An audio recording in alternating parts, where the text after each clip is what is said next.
네, 북한 압록강 일대 홍수 피해가 큰 것으로 알려졌는데요. 우리 정부와 국제기구의 구호물자 지원 제안에는 별다른 반응이 없는 가운데 푸틴 러시아 대통령의 지원 의사에는 사의를 표했습니다.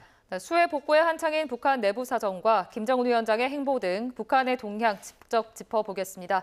김용현 동국대 북한학과 교수 나오셨습니다. 교수님 어서 오세요. 네, 안녕하십니까. 일단 수해 피해 상황부터 좀 보겠습니다. 대규모 피해라고 합니다. 섬 하나가 잠길 정도였다 이렇게까지 나오고 있는데 네. 지금까지 파악된 피해 규모 얼마나 됩니까? 그러니까 이렇게 보시면 됩니다. 북한의 주요 그 지역 자체가 그 중에서 일부, 특히 평안북도의 북쪽, 그리고 자강도의 아래쪽 이쪽이 이제 물에 잠겼다고 보시면 되는데 압록강 하류 지역입니다. 그러니까 우리가 잘 아는 신의주라고 하는 도시가 있죠. 단동과 마주보고 있습니다.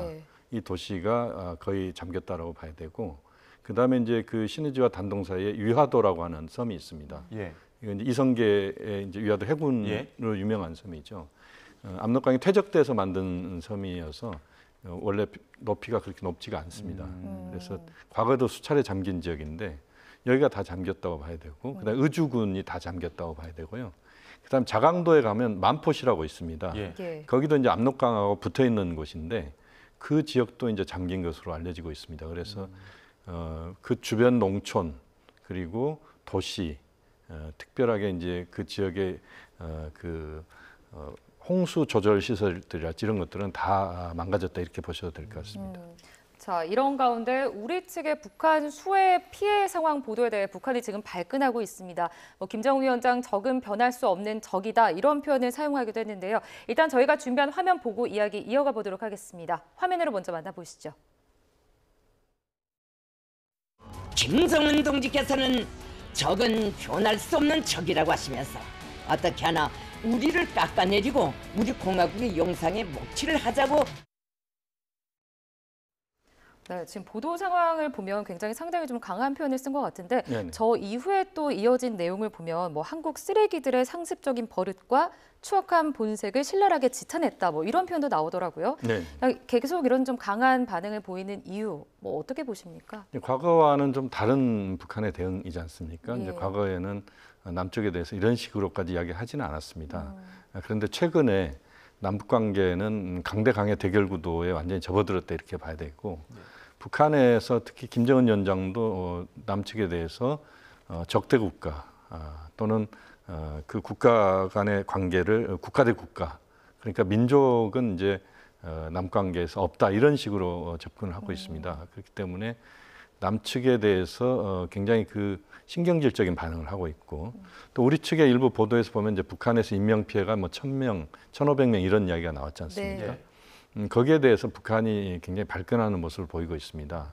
오히려 이제 북한 내부에 그러한 남측의 언론의 보도랄지 이런 것들이 스며드는 것에 대해서도 굉장히 북한은 민감한 반응을 보이고 있다. 그러니까 내부 결속이 중요한 지금 상황에서 남측 언론들의 그런 반응에 대해서 북한이 굉장히 반발하는 그런 모습을 보이고 있고요. 전체적으로 보면 이제 남북 관계에 대한 북한의 생각이 워낙 지금 멀리가 있는 상황에서 우리 쪽의 그런 입장 표명이랄지 또는 대한적십자사에서 그 수해물자 지원 이야기도 꺼냈지 않습니까? 여기에 대해서도 북한이 지금 아예 응답을 안 하고 있거든요. 이런 것들은 전체적으로 남측과의 관계를 그야말로 이제 적대 국가로 보는 그 연장선상에서 지금 접근하고 있다 이렇게 봐도 무방할 것 같습니다. 우리 쪽 지원 제안이야 그럴 수 있다 치지만 푸틴 러시아 대통령의 지원이라든가 이런 것들도 거절한 이유는 있습니까? 거절했다기보다는 사실상 이제 필요한 때, 필요할 때 이제 받겠다 이런 입장입니다. 도움이 필요할 때 가장 진실한 벗에게 요청하겠다 이런 이야기를 했거든요. 이번에 이제 피해를 보면 상당한 피해가 난 건 맞는데, 북한 전역에 집중적인 피해가 북한 전역 전체에 발생한 건 아닙니다. 그러니까 평안북도, 자강도의 특정 지역이 지금 쑥대밭이 됐다 이렇게 봐야 되거든요. 그렇기 때문에 북한으로서는 우선은 피해 상황에 대한 그 정확한 판단을 하고 긴급 복구에 우선 지금 여기에 집중한다 이렇게 북한은 행동을 하고 있는 것 같습니다. 김정은 위원장이 보트 타고 이제 가는 모습들도 봤지 않습니까? 그만큼 이제 북한은 현재로서는 전체적인 이제 이 피해를 복구하는 중장기적인 그런 사업들이랄지 이런 것들은 지금 엄두도 못 내는 이런 상황이기 때문에 오히려 현재는 이제 그 피해의 긴급 복구에 주력을 하고 그것이 끝난 뒤에 아마 중국이나 러시아 쪽이 지원을 요청을 하거나 또는 지원하겠다는 의사를 표명할 때 북한도 거기에 화답하는 이런 식이 될 가능성이 있다고 봐야 될 것 같습니다. 자, 이런 가운데 후계자 딸 김주혜 이야기도 좀 해보겠습니다. 뭐 유력하게 지금 지목되고 있는 상황이잖아요. 네네. 최근에 김주혜 활동 70%가 군사 분야에 쏠려 있다 이런 분석도 나오더라고요. 네네. 일단 이 후계자로 평가되고 있는 상황 좀 어떻게 봐야 될까요? 이제 국정원에서 한 2년 정도 김정은 위원장을 따라다니는 김주혜의 그런 동선을 파악한 겁니다. 예. 그래서 그것을 통계를 내보니까 60에서 70% 정도는 이제 군사활동을 따라다니더라 이런 겁니다. 예. 그리고 또 김주혜에 대해서 이제 향도란 표현도 최근에 나오기도 예. 했고요.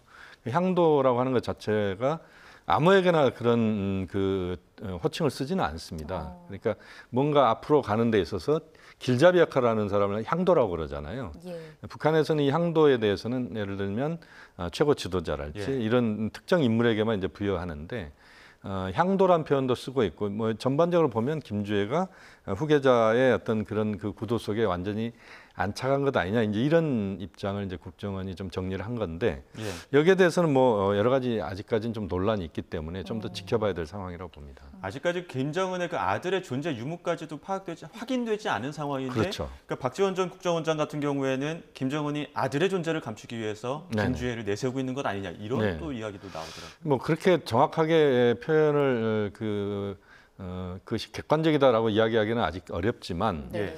몇 가지 이제 김주혜 등장에 대해서 우리가 생각을 해봐야 될 부분이 있습니다. 첫째는 김주혜가 너무 어렸을 때 등장을 하기 시작을 했고 벌써 이제 한 1, 2년 지났습니다. 벌써. 예.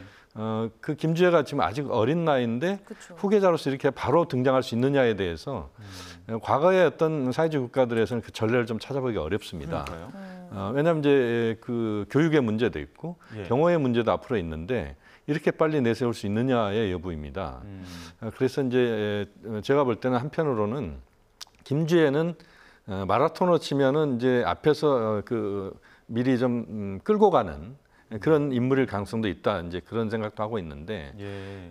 그 북한에서 후계 구도를 지금 명확하게 확정하기보다는 김주혜도 후계자의 군에 들어가 있다. 이 정도는 가능할 것 같고요. 예. 전체적으로 이제 후계 구도를 풀어가는 데 있어서 김주혜의 존재가 국제사회의 모든 관심을 김주혜가 지금 받고 있고 예. 또 김주혜로 쏠린 눈 때문에 김정은 위원장의 부정적인 국제사회에 비춰지는 인식이랄지 이런 것들이 상당 부분 희석되고 있습니다. 예. 그리고 김정은 위원장의 어떤 핵무기 보유 의지랄지 이런 부분들보다는 오히려 김주혜 일거수일투족이 더 국제 언론의 각광을 받는 뭐 이런 상황이기 때문에 오히려 북한이 좀 의도한 부분도 있을 것이다. 예. 그래서 북한 체제를 끌고 가는 데 있어서 김주혜가 상당히 좀 긍정적으로 국제사회에 비춰지는 이런 식의 것들을 북한이 의도하고 있다 이렇게 볼 수도 있을 것 같습니다. 그 교수님 김정은의 건강 상태가 좋지 않다라는 뭐 평가가 나오고 있잖아요. 네. 무게가 140kg에 달하는 초고도 비만이다. 뭐 심장 질환 고위험군계에 속한다. 이런 이야기들도 나오더라고요. 네네. 그러니까 뭐 최근에 또 해외에서 새로운 약을 찾고 있다. 이런 이슈도 나오고 있는데 지금 어떤 상황입니까? 이제 이것도 역시 국정원에서 나온 이야기인데요. 뭐 정확하게 이것이 맞다 틀리다를 지금 판단하기는 쉽지 않을 것 같고요.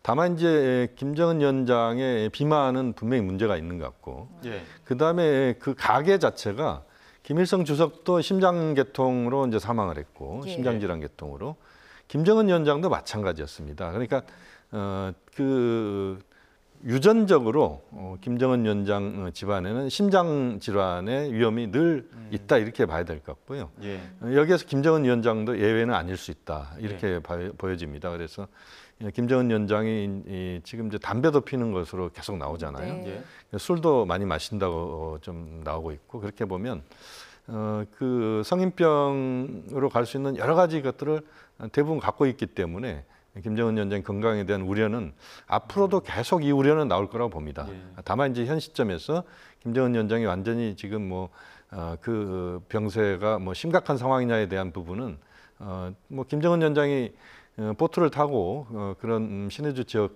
또 현지 지도를 할 정도라면 그렇게 아주 심각한 상황이라고 보지는 않습니다. 그렇다면 교수님, 김주의 노출과 이 김정은의 건강 상태를 좀 어느 정도 관련이 있다고 볼 수도 있을까요? 이제 배제할 수는 없다고 네. 봅니다만, 그러나 이제 김주의 노출이 곧 김정은 위원장을 대체한다 이런 식으로 보는 접근법은 현재로서는 좀 너무 앞서가는 것 아니냐. 예. 오히려 지금은 이제 김주혜라고 하는 조커의 모습이 한편으로 있는 것이고, 김정은 위원장은 나름대로 이제 자신의 체제를 유지 발전시키겠다는 그런 의지와 이제 행동을 뭐 여러 표현을 통해서 하고 있다. 김정은 위원장이 지금 이제 40살 조금 넘어가는 상황이기 때문에 네. 현재로서는 김정은 위원장 체제는 여전히 강하게 작동하고 있다고 봐야 되겠습니다. 예. 자, 그 핵 관련된 이야기를 좀 해봐야 될 것 같은 게 네. 최근에 신원식 국방장관이 북한 7차 핵실험 가능성을 언급하기도 했고 네. 시기를 어떻게 보면 미국 대선을 기점으로 보는 좀 측면들도 있더라고요. 이거 어떻게 보라보십니까? 그것도 뭐 그럴 수 있다고 봅니다. 왜냐하면 이제 북한으로서는 지금 이제 바이든 정부의 대북 정책의 실패를 강하게 그 미국 대선에서 보여주고 싶어 할 수 있습니다. 예. 그것을 실패를 보여줄 수 있는 것이 북한의 핵실험입니다. 그러니까 북한은 이제 미국이 바이든 정부가 계속 북한을 압박했지만 북한은 자신들의 핵실험을 포함해서 군사정찰 위성 발사랄지 이런 것들을 마음대로 하고 있다. 이렇게 이제 북한은 보여주고 싶어하는 측면이 있다고 봅니다. 여기에는 이제 지금 이제 정확하게 뭐 판단하기 어렵지만 김정은 위원장 입장에서는 내심 예. 트럼프 전 대통령의 당선이 좀 더 북미 관계를 풀어가는 데 있어서 예. 또는 북한의 대외 정책을 풀어가는 데 있어서 좀 더 낫지 않겠느냐 하는 그런 판단을 하고 있을 거라고 봅니다. 이제 예. 그렇게 보면 아무래도 김정은 위원장은 바이든 정부의 대북 정책 실패를 보다 강하게 보여주고 싶어하는 그런 차원에서 행동할 수 있다라고 볼 수 있겠습니다. 예. 자, 또 최근 한미 양국이 북핵 대응 의사결정 과정을 좀 연습을 했죠. 네네. 아이언메스, 네네네. 그러니까 이른바 철퇴라는 이름으로 이번 훈련이 진행이 됐습니다. 네네. 구체적으로 지금 어떤 훈련으로 봐야 될까요? 평택에 있는 캠프 험프리스라고 있습니다. 이제 네.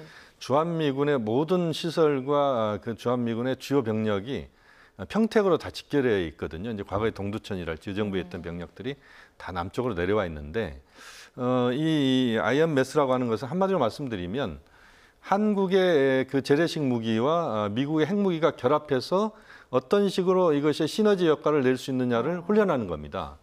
그런데 이 훈련은 직접 필드에서 하는 훈련이 아니고 도상 연습입니다. 네. 그러니까 지금 이제 그 실내에서 이런 그 재래식 무기와 핵무기가 결합돼서 어떤 식으로 북한에 대해서 대응할 것인지 이런 것들을 그 도상 연습을 하는 네. 이런 것이기 때문에 이제 실제 북한에 대해서 강력한 위협을 지금 보여주고 있다 이렇게 볼 수는 없지만 예. 북한으로서 이제 부담스러운 것이죠. 왜냐하면 지난번 이제 한미 정상 간에도 이제 여기에 대한 이야기가 있었거든요. 예. 그래서 이제 실제 실현 형태로서 이번에 그 아이언메스 훈련이 벌어지고 있는 것인데 한미 간의 보다 밀접한 핵과 재래식 무기의 결합 이것은 북한으로서는 굉장히 부담스럽고 또 한편으로는 이제 북한이 핵무기 개발과 관련된 부분에서 국제사회나 미국에 대해서 또 역으로 이런 것들을 하고 있기 때문에 우리는 핵무기 개발로 간다 이런 또 그런 차원에서 북한은 또 그걸 활용하는 이런 측면도 존재하고 있다 이렇게 봐야 되겠습니다. 이 부분도 북한에게는 굉장히 부담스러울 것 같은 게 한미 군사협력도 있지만 미일 군사협력도 굉장히 지금 가까워지는 부분들이 있거든요. 그렇습니다. 특히나 이제 뭐 미국이 주일 미군의 증강 계획을 발표한다든지 작전 통제권도 주일 미군 쪽에 조금 더 강화하는 측면이 있는 것 같아요. 이건 어떻게 보십니까? 그러니까 지금 이제 F-16도 F-35로 지금 네. 교체를 하겠다는 거거든요. 예. 이제 주일 미군의 그 무기 체계를 바꾸겠다는 것이고 전체적으로 이제 주일 미군의 힘을 지금 실어주는 분위기입니다. 이건 두 가지 측면을 봐야 되는데 하나는 지금 이제 미국의 가장 중요한 관심사는 북한보다는 중국입니다. 그러니까 중국의 양안 관계를 보는 데 있어서 미국 입장에서는 중국과 대만의 전쟁 가능성 여기에 대해서 굉장히 지금 민감하게 반응하고 있습니다. 이것을 제어하고 압박할 수 있는 중국을 압박할 수 있는 수단이 뭐냐? 현재로서는 이제 주일 미군 강화입니다. 예. 특히 이제 F-35 같은 경우는 F-35A부터 해서 쭉 시리즈가 있는데 이게 이제 어마어마한 그 전투력을 갖고 있는 그 파이팅 할 수 있는 무기 체계거든요. 이런 것들을 통해서 중국을 압박한다. 이게 하나 있는 것이고 또 하나는 이제 북한에 대한 압박입니다. 예, 지금 이제 한미일 협력도 매우 강력하게 지금 작동하고 있지만 예. 네. 지금 미일 협력이 강하게 작동한다면 이걸 통해서 북한의 행동이나 특히 핵실험이랄지 또는 북한의 대남 강한 그런 군사적인 어떤 압박이랄지 이런 것들을 역으로 되받아치는 데 있어서 주일미군의 강화는 굉장히 중요한 수단이다 이렇게 미국은 보고 있는 것이고 일본 입장에서도 이런 주일미군의 강화가 나쁘지 않은 겁니다. 왜냐하면 일본은 자기들이 무기 체계를 보다 강화시키고 자기들의 어떤 그 자기들을 강화시켜야 되는데 북한에 대해서 중국에 대해서 일본이 갖고 있는 부담을 미국이 덜어준다라고 보는 것이죠. 그런 차원에서 보면 일본으로서도 나쁘지 않은 카드다라고 보는 것이고 이게 미일의 그 이해관계가 맞아떨어지는 차원에서의 이제 주일미군의 강화다 이렇게 보시면 되겠습니다. 예. 그러니까 중국과 북한을 압박하면서 지금 일본과의 군사 밀착 강화 이 부분이 결국에는 우리한테 어떤 영향을 줄지도 좀 궁금하거든요. 그렇습니다. 이제 이게 그 북한에 대해서 이제 우리가 갖고 있는 생각과 예.